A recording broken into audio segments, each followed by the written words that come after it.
are back on the 0 Hour. I, as always, am your host, Richard RJ Eskow. It is always a pleasure to speak with my next guest, so I would be happy to do so under any circumstances. I am sorry to say these are not happy circumstances for him, which leads me to the other reason I bring him on. Whenever one of my comrades is censored, in fact, whenever any story from the left or any writer from the left is censored, the contrarianism as well as the ideologue in me insists that I give it as much attention as possible and promotion as possible. So with that long-winded introduction aside, Nathan J. Robinson is the, I believe, the publisher and editor-in-chief of Current Affairs. If not, he will rebuke me accordingly. That's at currentaffairs.org. He's also the author of a number of books, including his latest, Why You Should Be a Socialist. And he was, until quite recently, a columnist for The Guardian, which leads us to our conversation today. So first of all, Nathan, as always, welcome back to the podcast. Yeah, I didn't expect to be back with you so soon, but here we are. Nor did we, but circumstances overtook us. I always enjoyed reading your columns at The Guardian, and I was surprised to read the other day that I would not be reading any more of them there. So bearing in mind that I won't be writing any for The Guardian now, by having you on, let us start by perhaps, if you don't mind, once again, telling the story of what happened. Yeah. I mean, it really took me by surprise. I mean, I've written for them since 2017. I'm officially, or I was officially a columnist. So at first I was a contributing writer, then I was elevated to columnist, which doesn't give you a contract, but it gives you a nice title. And I wrote for them. I think I did like 30 articles for them last year, and they had indicated they wanted me to continue. And then back in December, when Congress was considering the $600 checks, at the same time as they passed the big COVID relief bill, it got put into a big omnibus appropriations bill that also included $500 million in military aid to Israel. Now, Israel is the largest cumulative recipient of U.S. military aid since 1945. They're not the largest by year at the moment, but we give them a lot of heavy weaponry and money to buy heavy weaponry. And so at the same time as people were being stiffed with the $600 checks, Israel was getting $500 million itself. And I was a little pissed off about that. I've been a critic of the government of Israel for what I consider to be war crimes and human rights abuses towards the Palestinian people. And I don't like that the United States enables it by giving them unconditional military aid. So I wrote a pair of tweets. Tweet number one was, and I should get hang on, let me get the exact wording here. Because so it was, I don't think I had, no, here we go. I was trying to point out, this was a joke. So it was not literally true. I said, did you know that the US Congress is not actually permitted to authorize any new spending unless a portion of it is directed towards buying weapons for Israel? It's the law. And then there's a linked tweet. That's a second tweet that says, or if not actually the written law, then so ingrained in political custom as to be functionally indistinguishable from law. That's what I said. It seems like a relatively innocuous tweet, especially if one is familiar with the world of political tweeting. It seems extraordinarily civil by that admittedly curved grading system. Yes, I've sent worse tweets. As have we all. So then what happened regarding the Guardian? No, I had one of my co-editors at Current Affairs told me that some people in the replies were going, "You're an anti-Semite." And I thought, anti-Semite? I was just pointing out that we buy a lot of weapons for Israel, which is true. But anyway, then I got this email from the editor-in-chief of The Guardian, who I've only met once. And he swooped down from above, sent me an email in my inbox, subject line, private and confidential. And he said, won't read the whole email, but he said, as you He said, as you present yourself as a Guardian columnist, I am a Guardian columnist, present yourself. He said, you are presenting what we would call fake news. He said, there is no such law. It is not the law that the United States has to buy weapons for. And he said, even though you say this is a joke, this could be construed as furthering the myth of Jewish power, and you singled out the only Jewish state for criticism without giving context about other countries that receive aid from the United States, and suggesting that he was very disappointed. Well, I was worried because it was very clear that the editor-in-chief of The Guardian was extremely angry. And was this your first communication from The Guardian? Yeah. Mm-hmm. Yeah. So okay. just an email from the editor-in-chief himself, right? Not from my editor that I work with. So the editor-in-chief emails me, and I think, oh dear. I could tell that they were pissed. Right. Sounds like it. So I thought, well, I really don't want to die on the hill of a joke tweet. I don't want to. I earned $15,000 a year from The Guardian, or that's what I earned last year. I don't want to lose that money. I thought I'll delete the tweet. I'll say, sorry if you think it's fake news. I mean, I'll find other ways to make the point. So deleted it. Said, sorry about that. He replied to me. He said, appreciate your thoughtful reply. And I talked to my editor about it, and they said that, yes, that he was mad, but that we could probably straighten it out, and it wasn't a big deal.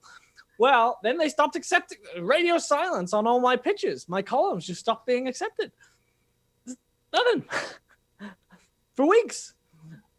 And then on Monday, I finally got, and I was trying to get in touch with my editor, and my editor being a little evasive, not responding to emails, not responding. I was trying to get a phone call. So I finally get a phone call with my editor. And they said, well, I wanted to publish your pitches. I like your pitches. We wanted to continue doing column, but this thing with John is very awkward. I need to work it out with him. Just sit down and chat. And I said, well, if you could do that, that would be great, because I want to get back to writing. This income is important to me. And they said, okay, I'll talk to John. So then the next day, Tuesday morning, I get a call from my editor saying, it's not good news. I talked to John and he wants to discontinue the column. And I said, what? Can I talk to him? Can I work this out? And they said, don't think so. He's pretty set. And I said, well, can I pitch freelance stuff in the future? They said, he doesn't seem like he'd be interested in working with you again. And that's that. That's it. That's the story. See, a couple things strike me about this story, Nathan J. Robinson. One, as your friend, I'm sorry to hear that you're losing a source of income and an excellent platform, right? I mean, it's good to be, from a global recognition point of view, to be a Guardian columnist. I know there's been some criticism of their foreign policy positions at various times, but, I hate to see a friend lose a gig. Beyond that, though, one of the things that strikes me about the editor-in-chief's initial communication to you is that it seems to hew to this definition of anti-Semitism that's been circulating and being used in a sort of quasi-legal way, for example, to attack Jeremy Corbyn in Great Britain, and to attack the boycott, divestment, and sanctions or BDS movement in Europe and here in this country. Yeah. And it seems to me he's sort of, I've got that definition in front of me. It seems to me he used a couple of those bullet points in his initial note to you. One is, for example, and I don't remember his exact language, but applying double standards by requiring of Israel a behavior not expected or demanded of any other democratic nation, which to me is patently untrue of most Israeli critics of Israel policy I've seen, and that they are quite standard about that and are quite consistent about that. Also denying the Jewish people their right to self-determination. It seems to me as if there's a playbook at work here that is, I don't know if the editor-in-chief is British, but it seems to me to be very... Yes, I believe he is. Yeah. So it's very powerful. It's a very dominant sort of position currently within, for example, Keir Starmer and the labor leadership. New later, yes, who suspended Jeremy Corbyn from the party over. Right, and I can say, as someone, I mean, I don't identify that way now, but I was raised, I had by religious parents, but I was raised in Judaism. I had a bar mitzvah, which means, I'm in, that's like your ticket, that's your passport. And at least among conservative Judaism, I had pretty thorough education in it. Most of the people I know, in fact, or Jews I know, relatives, friends, otherwise, do have probably much stronger critiques than you expressed in your tweet, which, by the way, was not a criticism of Israel per se, but of U.S. policy. U.S. policy towards Israel. But it seems to me that you may have fallen afoul of something broader at work here. Well, yeah. And one note on the double standard thing is that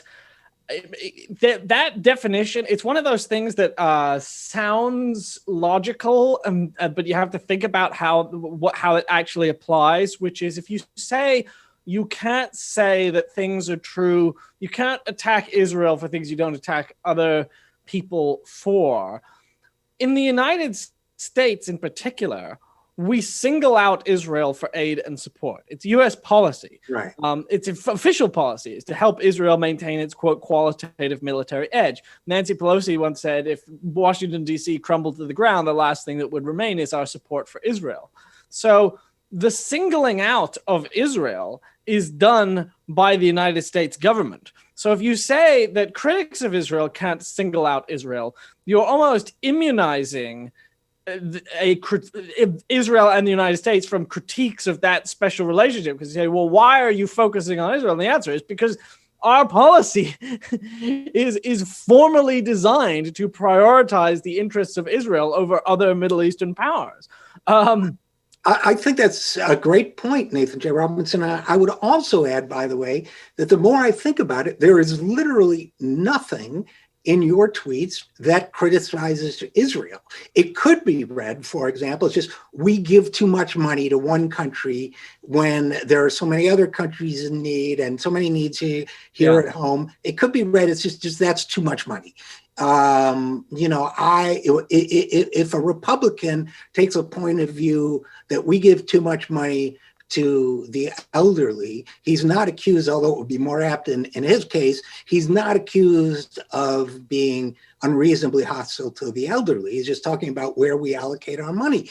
So the entire... Although they are hostile to the elderly. Yes, granted. But they prefer... We had a conversation about how Republicans in COVID were like, well, why can't we just let all the elderly people die?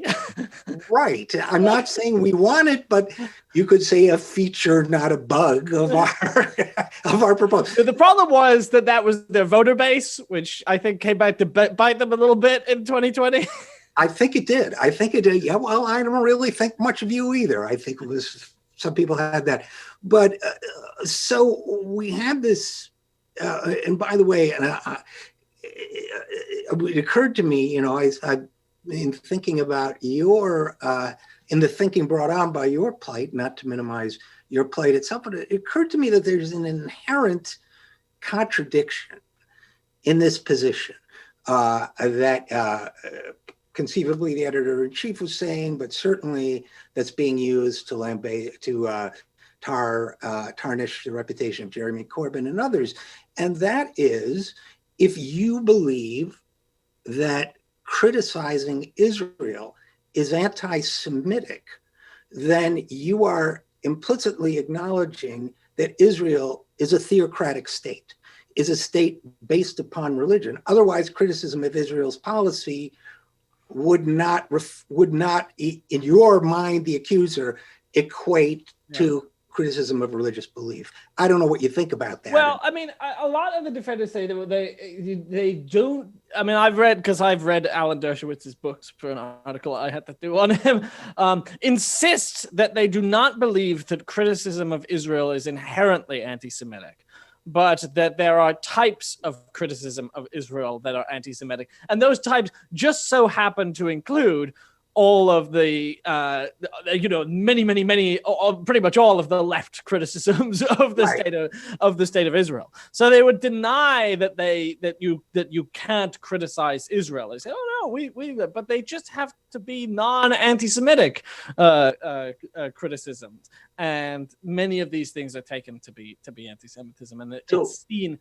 It's found in the corners of what you're saying, and it sort of hovers over. You say, well, there's an implication. You say you're talking about Israel, but really you're saying that Israel gets favorable policy from the United States government, but really what that means is Jewish groups are powerful. Because pro-Israel groups are Jewish, and you're saying they're powerful. So you're saying Jewish groups are disproportionately powerful because you're saying that Israel is disproportionately powerful, right? So that's kind of how it works. It's very, it's right. No, it's very it's very pernicious to me. Thinking, I suppose that leaves, if I were to say, I think the Israeli government is insufficiently supportive of hydroponic farming, I might get away with that. But anything about the U.S.-Israel, and the weird thing about all of this is, while this is, a concern for many of us, you and I wouldn't be talking about this right now if it were not for your being fired from The Guardian. So It seems to me that this whole line of censorship is, I just wonder if it isn't extremely counterproductive for the very point of view. I mean, it may be short-term successful, but I'm wondering. Well, no, it's interesting that you raised that, because I think that might be the instinct that people have, is to say, well, but you're exposing it didn't work. I think in my case, they did it very stupidly, because first he put it in writing, which he should have just said, like, I need to have a little call with you. Right. So they put it in writing, so it was easy to expose. The other thing, though, is, and I read about this in the article I did, is that I'm actually in a unique position of privilege, because I have my own magazine. And I don't think certain the editor-in-chief didn't think about this fact, which is that, like, I'm not looking for another newspaper column. I would accept another newspaper column, but I'm not a freelance writer anymore. So a tactic that would have been effective on someone who needed income and realized, right. I mean, it's still true, though, that by firing me, right. Yeah, I can talk about it, but all the other writers for The Guardian are now on notice that their tweets about Israel are being scrutinized, and they better not say anything, or they will lose their job. They will lose it in the middle of a pandemic. They will lose it immediately. There will be no negotiating. They better watch what they say. So yes, I am able to, because I have a platform, and because I don't, I can afford to burn this bridge.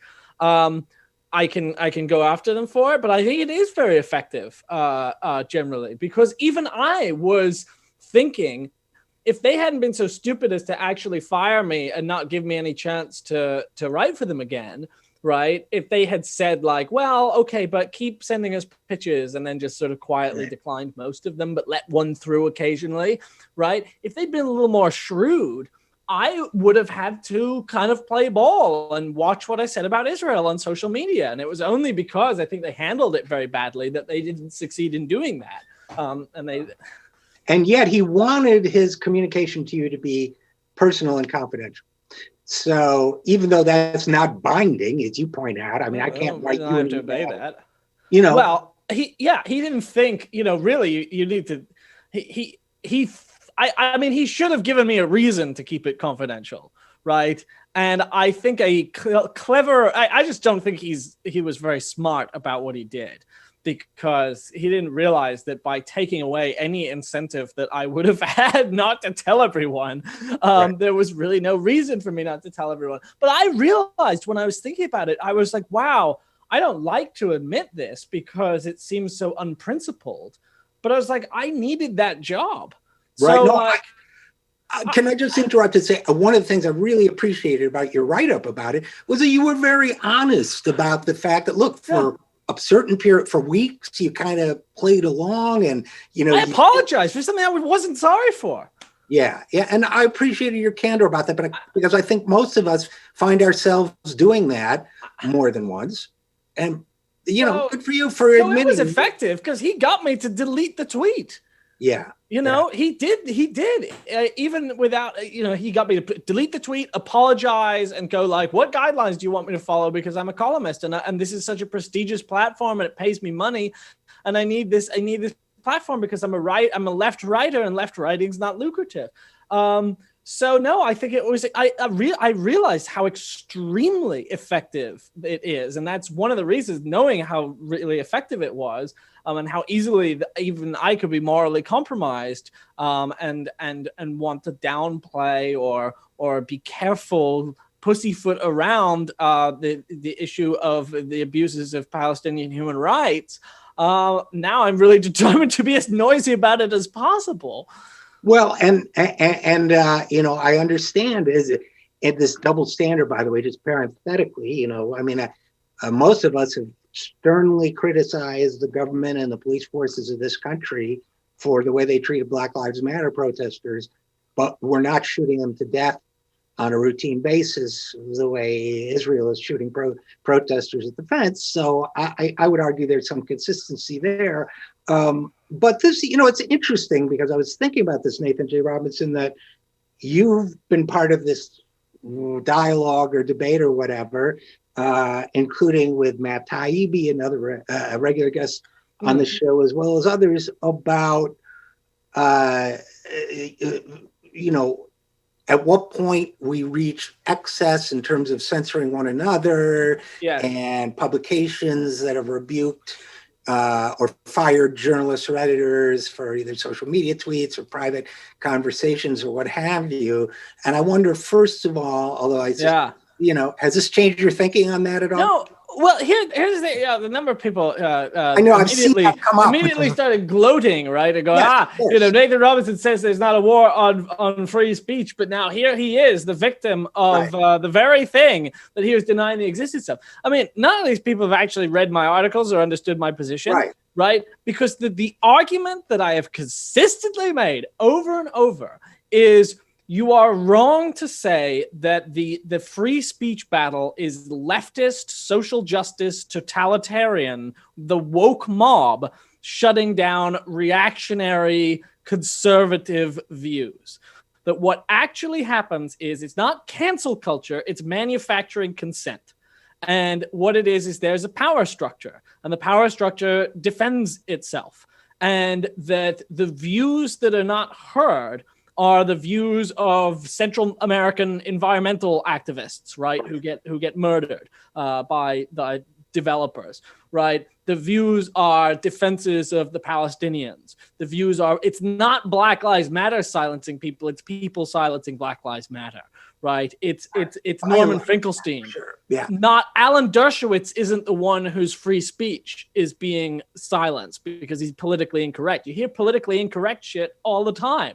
That's everywhere, right? And I wrote an article called "The Real Dangerous Ideas" that was about the way that the New York Times and NPR and CNN, the things that they really actually exclude, the voices that they exclude. And I think it's the left. And I feel like my firing proves my point. I don't think it shows me to be a hypocrite who should have been more concerned about cancel culture. I have always been very firmly in favor of free speech, but I think that the obstacle to free speech is that there are these serious imbalances of power.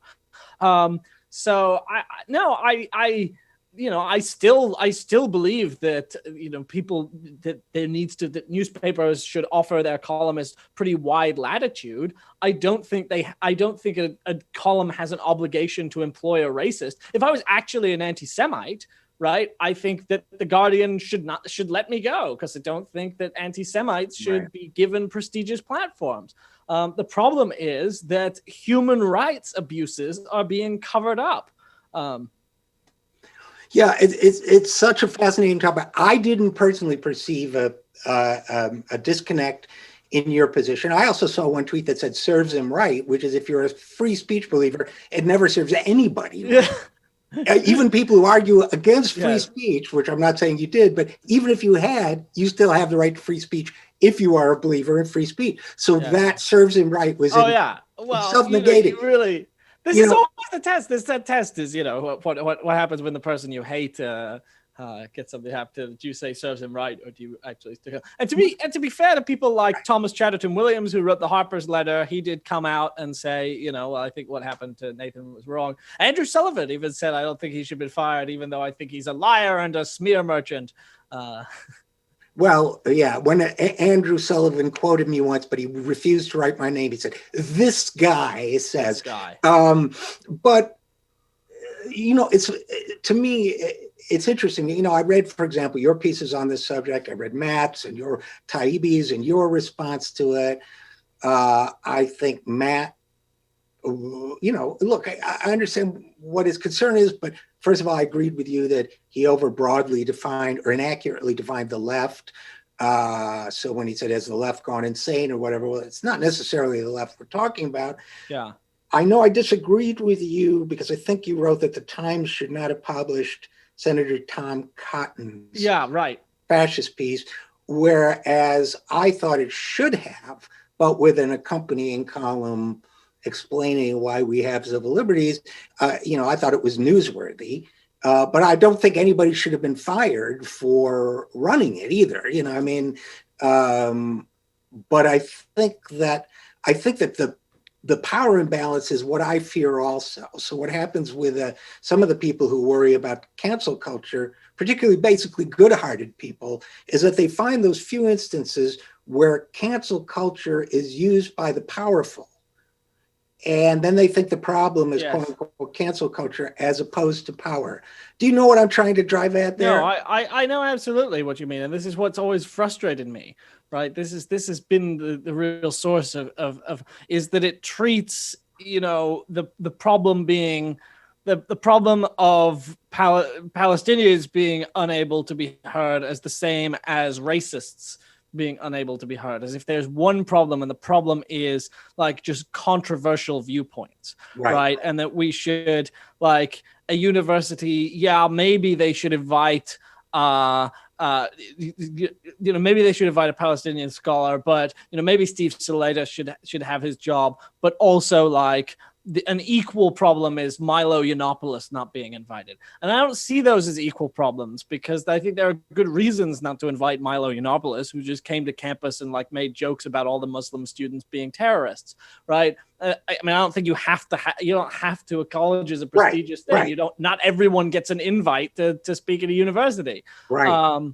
And not everyone gets a book deal, right? If a publisher doesn't want to publish Jordan Peterson's book because they find his views to be obnoxious, I don't want, as a magazine, I want to be able to be discerning about the views that we publish, and that's different. Editorial judgment is different than the suppression of the views of relatively powerless people in society. Right. And if I write something about, let's say, class, that is viewed by some as inimical to their perception of what the real struggle is, and I get ratioed and attacked on social media, that's an unpleasant experience. Yeah. But it's not the same as being imprisoned. It's not the same as having your hometown bombed or your newspaper building burned down. And I suppose in a sense that's what you're talking about. Yeah, this is the other thing, is that like we have to distinguish between more speech, where a lot of times people go, "Oh, the mob." Well, the mob is entitled to its opinions as well. Right. That's right. The public. That's public. If a lot of people are mad at you on Twitter, like, you made a lot of people mad with your opinions. And, I don't think you should be kicked off Twitter. I think the First Amendment should apply to Twitter, right? I believe in a very broad, I don't think Trump should still be suspended from Twitter, frankly. I agree. I thought he should have been suspended for the period of the danger, perhaps. But then eventually should be restored. But but that's different. What happened to me was not a mob of the public. It was my employer privately, confidentially. They didn't even want the public to have any idea what they were doing. They wanted to secretly terminate me over my views, which is very different than a cancel culture that is like public opinion forcing things to happen. It's an undemocratic rather than a sort of democratic. So a lot of what is called cancel culture, I think of as like healthy democratic speech and argument. And I think we should distinguish that from undemocratic persecution from above by people who just have control. Yeah, and to the extent that so-called cancel culture devolves as it can into Nathan J. Robinson should not only lose his job, he should never be heard from again. Yet nobody should socialize with him. Nobody should cook him dinner, et cetera, et cetera. Well, I'm not comfortable with that. Right. But my response to that would be then we need more speech explaining why that is not creating a comfortable environment where people can debate, and evolve, and become more enlightened going forward. Yeah. No, it's true. I love. I mean, I do nothing but argue with people I disagree with all the time. So, and I'm trying to shut them out. I try and respond to them intellectually with arguments. I think that's very valuable. I think you have to have arguments in reply to people. You can't just pretend they don't exist or try to destroy them. So I'm a consistent champion of civil liberties. But I get frustrated when all kinds of speech is seen as morally identical without an understanding of how ideology and power shape who gets to be heard and kind of mold public opinion. Well, so what are your plans now? You've got current affairs. We will continue to hear from you. Perhaps. Well, I'm actually overdue on a book. I'm actually writing a book called Responding to the Right that is about debunking conservative arguments. And that book has been late it's a book like 3 months late. My publisher is very mad at me. So this gives me a little more time to try and get the manuscript done. And perhaps that will make up the shortfall in income. Who knows? Let us hope so. Let us hope so. And by the way, as I always say to all my friends who spend a lot of time debunking the arguments of the right, that's a profession I call spelunking in the dark caves of the human spirit. Oh my God. That is why this book has taken so long. It's the most miserable book I've ever had to write because I just have to read. I've got a whole stack of awful conservative books. Better than you than me, pal. That's all I got to say. So Nathan J. Robinson, sorry to hear about your misfortune. Glad you're speaking up about it. Wow. And as always, thanks for coming on the program. Well, I'm glad you're still my friend, even if I'll stick with you through thick and thin. And the same to you if the powers that be come for you next. First, they came for Nathan J. Robinson, and I said nothing. Yeah, this is why you got to say. This is why everyone's going to say something. All right, my friend. All right. Thanks again. Thanks very much. Bye. And we'll be right back after this. I am Richard RJ Eskow, and this is The Zero Hour.